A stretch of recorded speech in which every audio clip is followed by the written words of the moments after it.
할렐루야.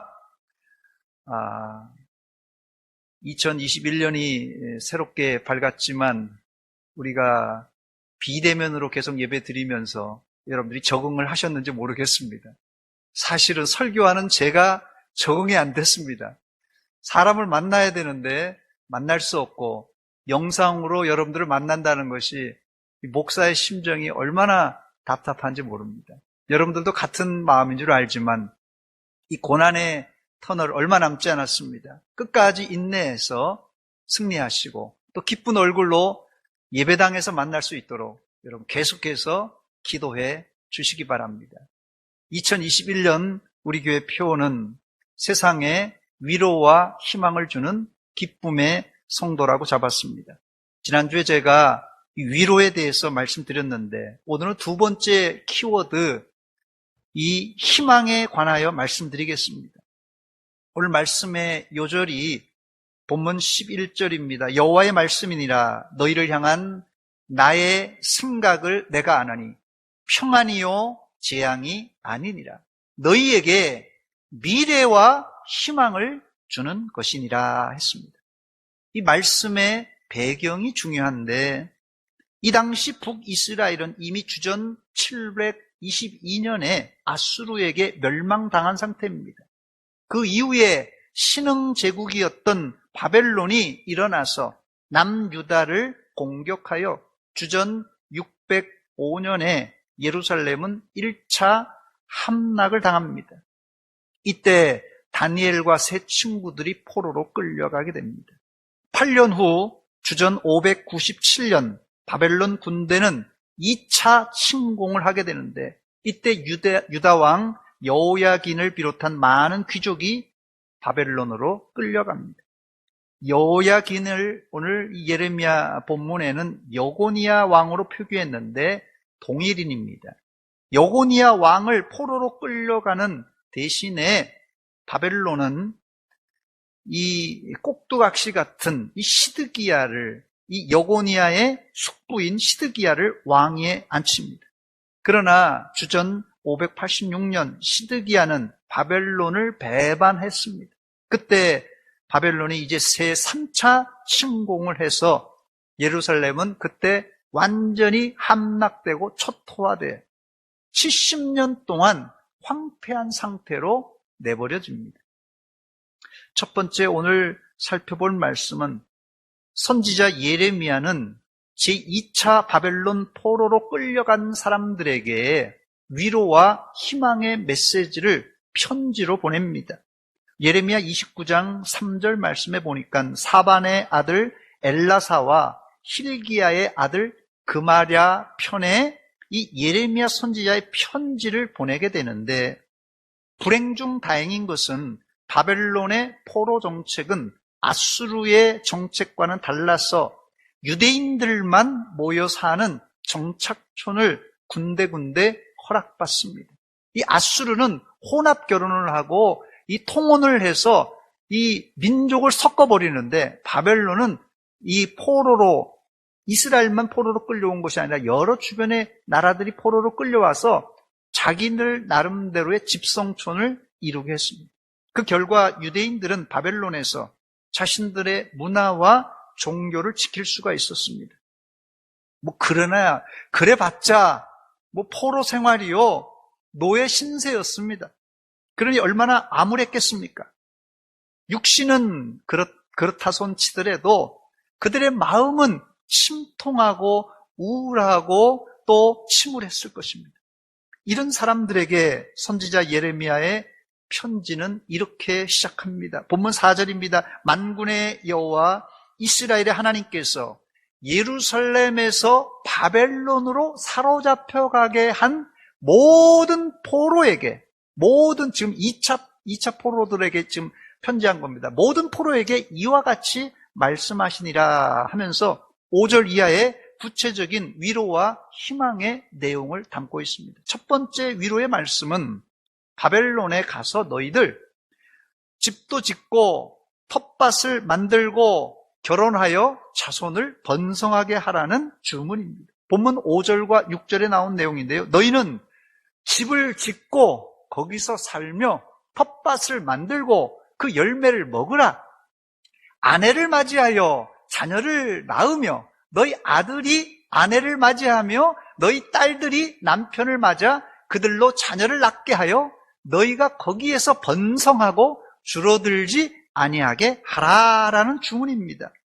포로로 끌려가 타국에서 얼마나 한심하고 막막했겠습니까? 그러나 선지자의 말은 하나님은 바벨론에서도 너희를 보호해 줄 테니까 거기서 생육하고 번성하라는 이야기였습니다. 두 번째 위로의 말씀은 너희가 비록 포로로 끌려갔지만 너희를 포로로 잡은 이 바벨론을 위하여서 기도하라는 부탁입니다. 본문 7절입니다. 너희는 내가 사로잡혀 가게 한 그 성읍의 평안을 구하고 그를 위하여 바벨론을 위하여 여호와께 기도하라. 이는 그 성읍이 평안함으로 너희도 평안할 것임이니라 그랬어요. 좀 뜬금없는 이야기 같습니다. 바벨론은 이스라엘을 무려 3차례나 짓밟았던 이스라엘의 원수 나라입니다. 그런데 이 나라를 위해서 기도하라고요? 하나님이 이스라엘의 이 참담한 마음을 몰라서 그렇지 지금 이스라엘은 죽을 맛입니다. 그러나 하나님은 선지자를 통하여서 바벨론을 위하여서 기도하라. 기도하면 바벨론이 평안하게 되고 안정될 것이다. 그러면 동시에 너희도 평안하게 그곳에서 살 수 있다는 말씀입니다. 즉 이방 나라를 위해서 혹은 다른 사람을 위해서 기도하면 기도받는 대상이 잘 돼서 좋고 또 기도하는 나도 평안하다는 말씀입니다. 중보기도, 도고기도의 이점이 바로 누이 좋고 내부 좋고 나도 좋고 너도 좋은 이 일석이조입니다. 그러나 자신의 나라를 짓밟은 적대국을 위해 기도하는 것은 웬만한 믿음 가지고는 힘듭니다. 여러분은 여러분의 원수를 향하여 쉽사리 기도가 나옵니까? 먼저 원수를 위해 기도가 나와야 그 다음 원수를 사랑하든 미워하든 할 수 있지 않겠습니까? 예수 믿는 사람들이 나라를 위해서 믿지 않는 대통령과 위정자를 위해서 대전시와 또 공무원들을 위해서 기도해야 되는 이유는 아주 명백합니다. 나라와 민족을 위하여서 더 나아가 북한과 이 선교지를 위해서 계속 기도해 주시기 바랍니다. 그때 그들이 살고 또한 우리가 살 수 있고 평안할 수 있는 것입니다. 세 번째 말씀은 바벨론 땅에도 이단과 거짓 선지자들이 많이 생겨날 것이니 경계하라는 주의의 말씀입니다. 본문 8절과 9절입니다. 만군의 여호와 이스라엘의 하나님께서 이와 같이 말하노라. 너희 중에 있는 선지자들에게와 점쟁이에게 미혹되지 말며 너희가 꾼 꿈도 고지 듣고 믿지 말라. 내가 그들을 보내지 아니하였어도 그들이 내 이름으로 거짓을 예언함이라. 여호와의 말씀이니라 그랬습니다. 거짓 선지자나 이단들이 여러분 언제 왕성하게 일어나는 줄 아십니까? 사탄들은 사람들이 불안해할 때, 어려움을 당했을 때, 시대가 좀 어수선할 때 그냥 지푸라기라도 잡으려고 하는 심정이 있을 때 바로 그때 이단들이 말이에요. 이 우죽순처럼 일어납니다. 그래서 하나님은 영적으로 혼탁한 바벨론에서 거짓 선지자를 조심하라고 했던 것입니다. 이상의 말씀은 이스라엘에겐 약간 생뚱맞은 말씀인 것 같습니다. 그러나 이 말씀은 이스라엘이 잘 생각해 보면 매우 건설적이고 희망적인 메시지입니다. 즉 장소가 다를 뿐이지 바벨론에서 집 짓고 결혼해서 아들, 딸 낳고 잘 살라는 말씀은 너희가 바벨론에서도 번성할 것이라는 희망의 메시지입니다. 보통 이 군대 갔다 온 남자들은 죽을 때까지 군대 얘기를 하는데 저는 늦게 군대를 가서 그런지 군대 갈 때 지옥에 끌려가는 줄 알았습니다. 그런데 군대에도 하나님이 계시더라고요. 제가 병과가 군종은 아니었지만 부대에서 거의 군종처럼 사역을 했습니다. 저희 부대는 작은 부대라서 부대 안에 교회가 없었기 때문에 매주 이 부대 밖으로 영외로 예배를 드리러 갔습니다.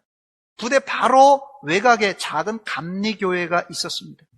그 교회에서 제가 군인 신분으로 교사도 하고 성가대도 조직해서 지휘도 했습니다. 저는 정말 군대 가기 싫었는데 하나님은 그곳에 내가 할 사역을 미리 준비해 놓고 기다리고 계셨습니다. 이스라엘 백성 중에 자기 집과 고향을 떠나 바벨론 포로로 끌려가고 싶은 사람이 누가 있었겠습니까, 여러분? 모두 다 강제적으로 끌려간 겁니다. 그러나 하나님은 바벨론에 이스라엘을 위해서 정착촌과 그들에게 일거리를 준비해 놓고 기다리고 계셨다는 것이에요. 우리는 2021년이라는 미지의 시간에 이미 들어와 살고 있습니다. 누가 2021년을 맞이할 수 있을까? 누가 생각했겠습니까? 누구나 미래는 두렵고 무서운 것 아니겠습니까? 그러나 하나님은 우리에게 2021년 잘 적응하여 살 수 있도록, 물론 아직까지 코로나19가 극성을 부리고 있지만 올해도 하나님은 우리에게 집도 짓고 결혼도 하고 자녀도 낳고 텃밭도 가꾸라고 하십니다. 포로로 끌려와서 들려지는 메시지 가운데 이런 희망의 메시지가 또 어디 있겠습니까? 성도 여러분, 여러분들이 지금 어디 있습니까? 바벨론입니까? 지옥 같은 현장입니까?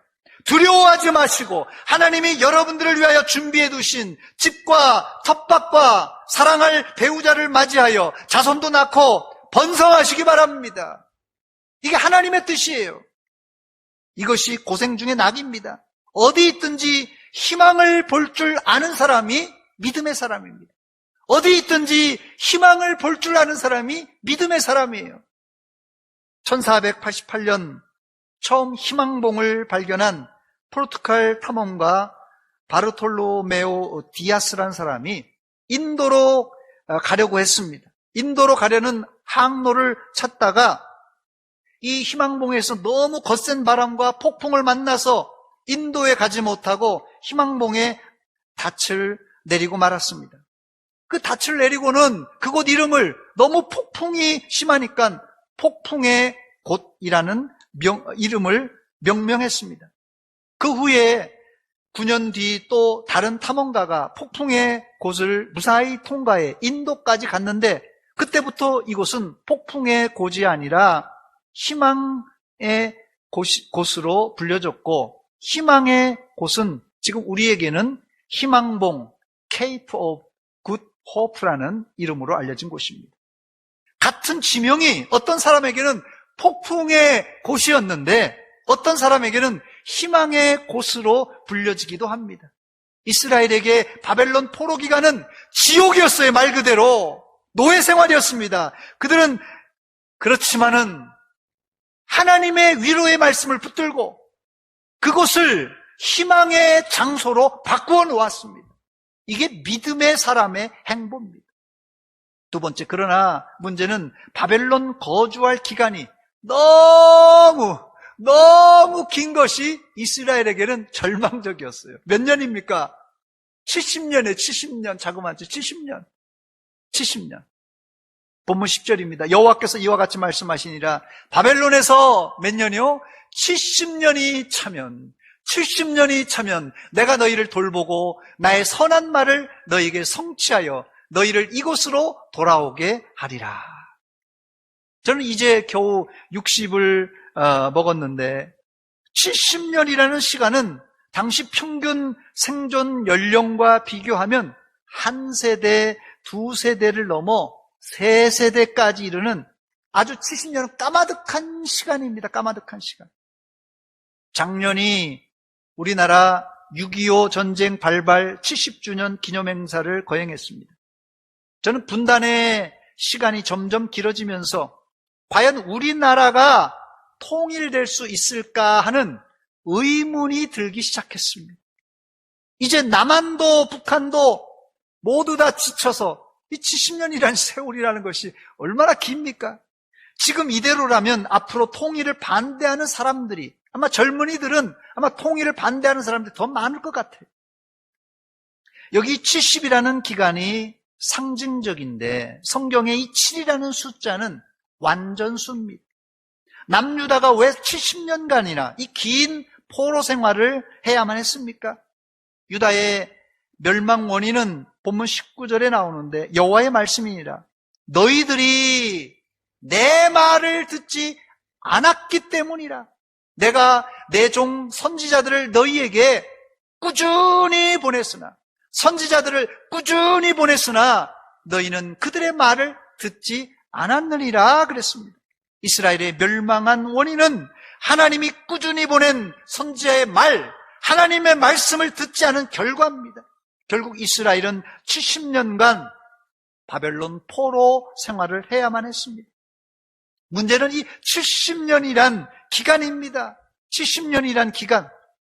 서양 속담에 out of sight, out of mind라는 이런 속담이 있습니다. out of sight, out of mind.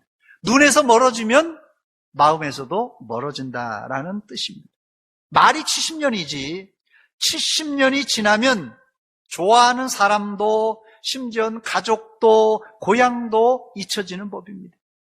우리나라 사람 중에 자이든 타이든 대한민국을 떠나서 외국에 가서 사는 재외동포가 2019년 통계에 의하면 749만 3,587명, 이 총 통계가 749만 3,587명이라는 통계가 나왔습니다. 그 중에 제일 많은 곳이 미국이에요. 미국이 254만 6,982명, 33.99%고요. 2위가 중국인데 246만 1,386명입니다. 사실 저게 10년 전에는 2위가 바뀌었었어요. 그래서 중국이 제일 많았다가 조선족이 제일 많았다가 지금 미국이 더 많아졌습니다. 2위가 3위가 일본입니다. 82만 4,977명.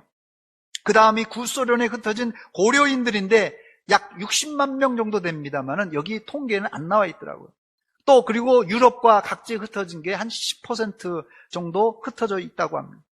그나마 우리 대한민국이 잘 사니까 이 재외 동포들이 한국으로 돌아오려고 하지만 현재 여러 가지 제약 때문에 구소련에 있었던 이 고려인들, 또 중국에 살고 있는 조선족들이 고국에 돌아오지 못하는 상황입니다.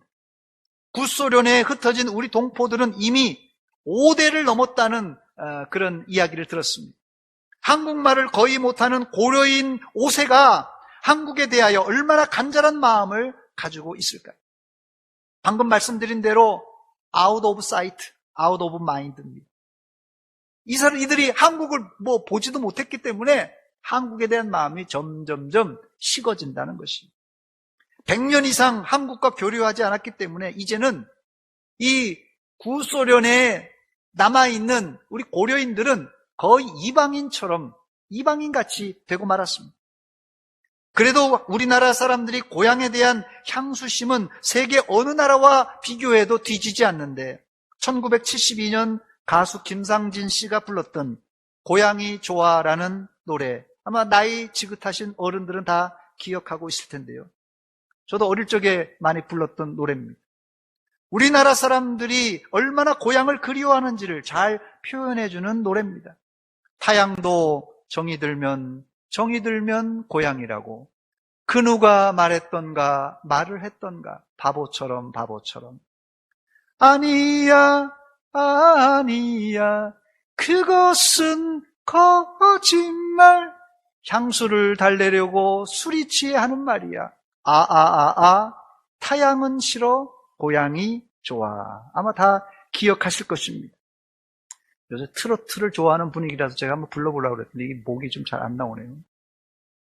고향을 그리는 감정을 잘 담고 있는 노래입니다. 그러나 사실 이런 감정은 비단 우리나라 사람들만 갖는 감정이 아니라 세계 어느 나라 사람도 갖는 인간의 본능입니다. 수구초심이라고 여우도 죽을 때는 자기가 살던 굴을 향하여 머리를 둔다는 속담이 있는데, 하물며 인간이 자기 태어난 고향을 꿈엔들 잊을 수 있겠습니까? 그러나 이스라엘이 바벨론 포로로 끌려와서 사는 삶은 단순히 고향을 그리는 향수심과는 다릅니다, 여러분. 앞서 제가 말씀드렸듯이 이스라엘은 하나님을 버리고 하나님의 말씀에 불순종하여 우상 숭배하고 음란하다가 하나님의 징계 차원에서 강제로 포로로 끌려온 상태이기 때문에 이스라엘이 다시 고국으로 돌아가려는 마음은 제2의 출애굽과 맞먹는 믿음의 행동입니다, 여러분. 그래서 이스라엘은 비록 포로 생활이었지만 거기서 하나님의 말씀을 연구하고 성전이 거기 없었기 때문에 회당을 세워서 열심히 자녀들에게 율법을 가르쳤습니다. 그래서 학자들은 느헤미야 시대에 일어났던 대부흥은 단순히 수문학 광장에서 일어나는 것이 아니라 70년 동안 포로 생활하는 동안 이스라엘이 눈물로 기도하고 율법을 연구하고 가르쳤던 결과물이라고 말합니다.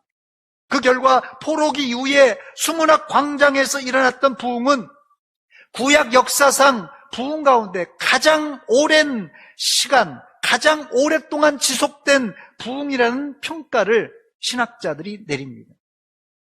세 번째, 바벨론 70년 포로 기간을 마치고 돌아온 이스라엘은 성전을 재건하고 다시 부흥을 맞이했지만 얼마 되지 않아 다시 하나님을 거역하다가 이번에는 70년 정도가 아니라 2000년 동안 나라를 잃고 흩어져 살게 되었습니다.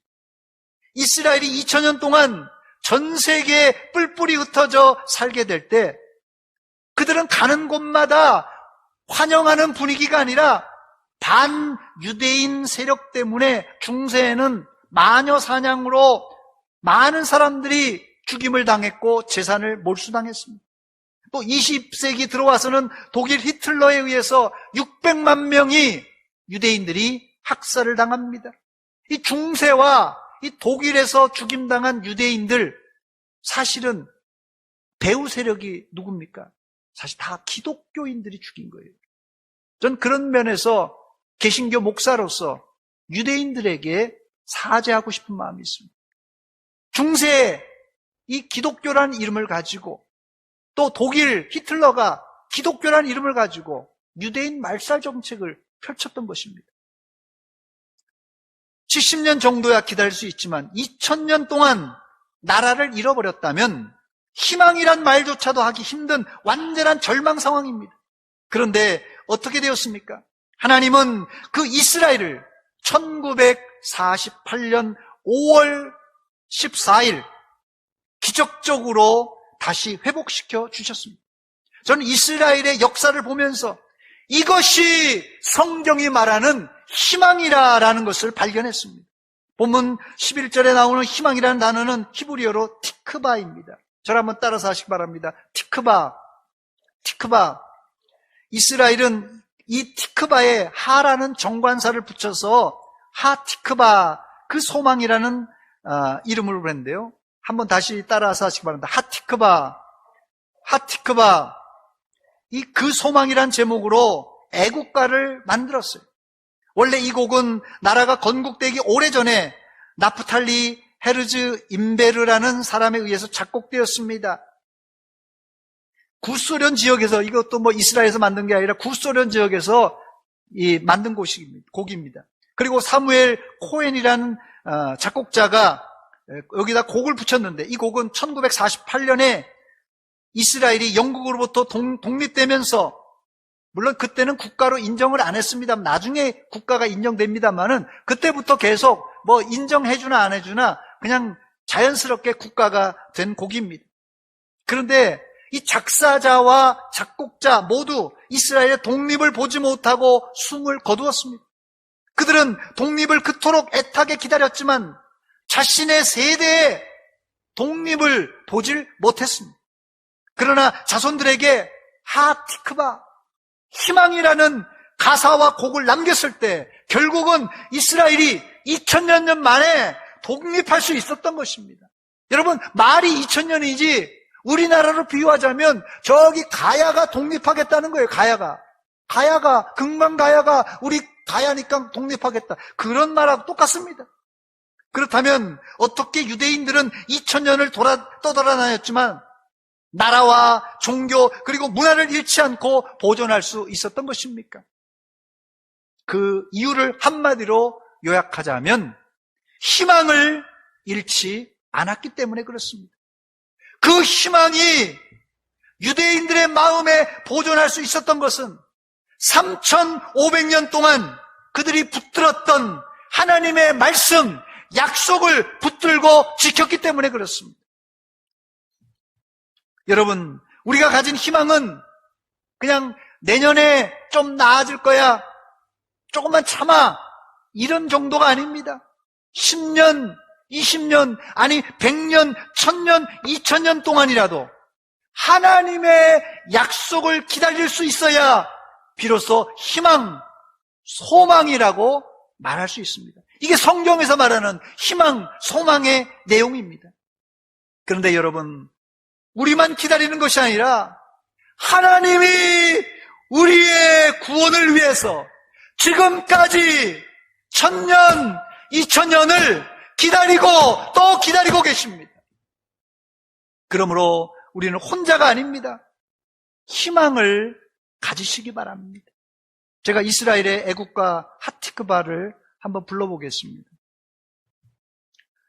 코로드 발레바 페미마 네페시에 후디 호미야 울파테이 미즈라 가디마 아인네지온 조피야 어드로 하브다 틱파테누 아하티크바빠시노트 알파임 리오트함 오헤헤루 에레지온 예루살라임 리오탐 곱시 베아르제이누 에레지온 예루살라임 오랜 세월 희망을 품고 우리의 영혼은 외치고 있네. 시선은 시온을 바라보며 동방의 땅끝을 향하가네. 우리의 희망은 끝나지 않네. 2000년의 소망이라네. 주님의 자유가 이 땅에 가득하리. 예루살렘과 시온 땅에 주님의 자유가 이 땅에 가득하리. 예루살렘과 시온 땅에. 저는 이스라엘 국가를 한 3, 4개월 전에 듣고는 이 곡을 부르면서 얼마나 울었는지 모릅니다.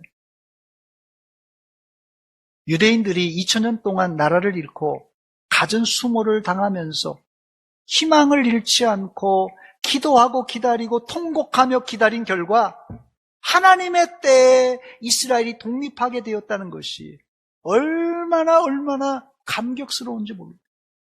이 감격은 희망이라는 작은 불씨를 꺼트리지 않고 간직했을 때 주신 하나님의 은혜였어요. 여러분들이 지금 가지고 있는 소원과 기도의 제목이 몇 년 차입니까? 남편의 구원을 위해서 혹시 여러분들 시집 올 때부터 기도하신 분이 있습니까? 그래도 아직 70년은 안 되었을 것입니다. 통일을 위해서 우리 민족이 70년 동안 기도했습니다. 그러나 통일은 아직도 묘연합니다. 그러나 저는 확신합니다. 우리 민족이 희망을 잃지 않는다면 통일은 반드시 이루어질 줄 믿습니다. 코로나 시대에 누구나 위로가 필요한 시대입니다. 그러나 아무리 위로를 해주어도, 아무리 사람에게 위로를 해주어도 희망이 없는 사람에게는 아무 도움이 되지 않습니다. 여러분, 희망의 불을 끄지 마시고 계속해서 기도하시기 바랍니다. 끝으로 오늘 요절을 읽고 말씀을 맺습니다. 본문 11절입니다. 여호와의 말씀이니라. 너희를 향한 나의 생각을 내가 아나니 평안이요 재앙이 아니니라.